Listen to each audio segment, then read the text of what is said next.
విశాఖ నుంచి హైదరాబాద్ వెళ్తున్న రాత్రి ఎక్స్‌ప్రెస్. వర్షం కురుస్తోంది.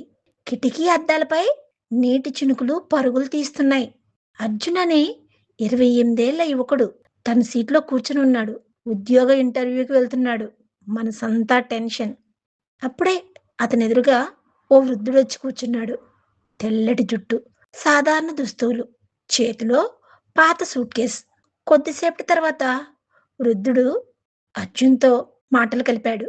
"బాబూ, హైదరాబాద్‌లో ఉద్యోగం కోసమేనా?" అని అడిగాడు. అర్జున్ ఆశ్చర్యపోయాడు. "అవును తాతయ్య, మీకు ఎలా తెలుసు?" వృద్ధుడు నవ్వుతూ, "నీ కళ్ళల్లో భయం కనిపిస్తోంది" అని ఇద్దరూ మాట్లాడుకుంటూ ప్రయాణం కొనసాగించారు. ఆ వృద్ధుడు జీవితంలోని ఎన్నో విషయాల్ని అర్జున్‌తో పంచుకున్నాడు. ఓడిపోయానని అనిపించినప్పుడు కూడా, "ప్రయాణం ఆపొద్దు బాబూ.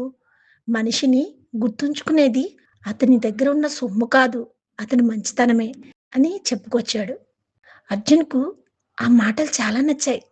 అర్ధరాత్రి అయ్యాక ఇద్దరూ నిద్రపోయారు. ఉదయం లేచిన అర్జున్ ఎదుటి సీటు వైపు చూశాడు. వృద్ధుడు కనిపించలేదు.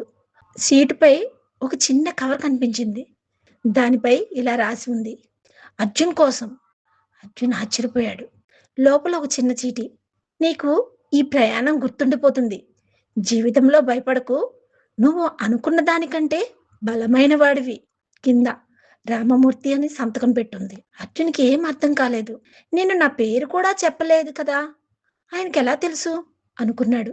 హైదరాబాద్ చేరుకున్నాడు. ఇంటర్వ్యూ అద్భుతంగా జరిగింది. సాయంత్రం హోటల్‌కి వచ్చాక ఆ చీటీ మళ్ళీ చదివాడు. వెనుక వైపు ఒక చిరునామా ఉంది. ఆసక్తితో మరుసటి రోజు అక్కడికి వెళ్ళాడు. అది నగర శివారులోని ఒక పాత ఇల్లు. తలుపు తట్టాడు. ఓ బామ్మ బయటకు వచ్చింది. ఆమెను చూసి, "రామమూర్తి గారు ఉన్నారా?" అని అడిగాడు అర్జున్. ఆమె ముఖం ఒక్కసారిగా మారిపోయింది. "మీరెవరు బాబూ?" అని ఆ పెద్దావిడ అడిగింది. "నిన్న రాత్రి రైల్లో పరిచయం అయ్యారు" అన్నాడు. ఆమె చేతిలో నీటి గ్లాస్ జారిపోయింది. "ఏమన్నావ్?" అర్జున్ జరిగిన విషయం మొత్తం చెప్పాడు. బామ్మ కళ్ళల్లో నీళ్లు నిండాయి. ఆమె లోపలికి వెళ్ళి ఓ ఫోటో తీసుకొచ్చింది. ఫోటోలో ఉన్నది అదే రైలులో కలిసి ఉన్న వృద్ధుడు. బామ్మ ఏడుస్తూ చెప్పింది, "ఆయన నా భర్త రామమూర్తి. 5 ఏళ్ల క్రితమే చనిపోయారు బాబు." అర్జున్ గుండె ఒక్కసారిగా ఆగిపోయినట్టయింది. శరీరం మొత్తం చల్లబడిపోయింది. "అదెలా సాధ్యం?" అన్నాడు. అప్పుడు బామ్మ ఓ పాత డైరీ తీసుకొచ్చింది. చనిపోవడానికి ముందు ఆయన ఒక కోరిక రాశారు. డైరీ చివరి పేజీలో ఇలా ఉంది: "ఒకరోజు నా మనవడు అర్జున్ని కలవాలనుంది. చిన్నప్పుడే కొడుకు కుటుంబం నా నుంచి విడిపోయింది. ఎక్కడ ఉన్నారో తెలీదు. కానీ ఎప్పుడో ఒకరోజు నా మనవడినైతే కలుస్తానని నమ్ముతున్నాను" అని రాసి ఉంది. అర్జున్ చేతులు వణికాయి. "మనవడా?" అని అడిగాడు. బామ్మ పాత ఫోటో ఆల్బమ్ తెరిచింది. అందులో చిన్న పిల్లాడి ఫోటో ఉంది.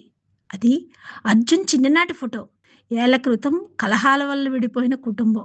అర్జున్‌కి అసలు విషయం ఎప్పుడూ చెప్పలేదు. ఆ రాత్రి రైలులో తనతో మాట్లాడింది తన తాత గురించే. అతని జీవితంలో ఎప్పుడూ చూడని తన తాత. అర్జున్ కళ్ళల్లో నీళ్లు తిరిగాయి. అతనికప్పుడే అర్థమైంది. ఆ రాత్రి తాత చెప్పిన ప్రతి మాట ఒక అపరిచితుడి సలహా కాదు. తన మనవడికి చెప్పాలనుకున్న చివరి ప్రేమ. రైల్లో దొరికిన ఆ చివరి టికెట్ నిజానికి ప్రయాణానికి కాదు, ఏళ్లుగా విడిపోయిన ఒక కుటుంబాన్ని మళ్ళీ కలపడానికి. కొన్ని రైళ్లు గమ్యానికి చేరుకుంటాయి. కొన్ని ప్రయాణాలు మాత్రం మనసుకు చేరుకుంటుంది.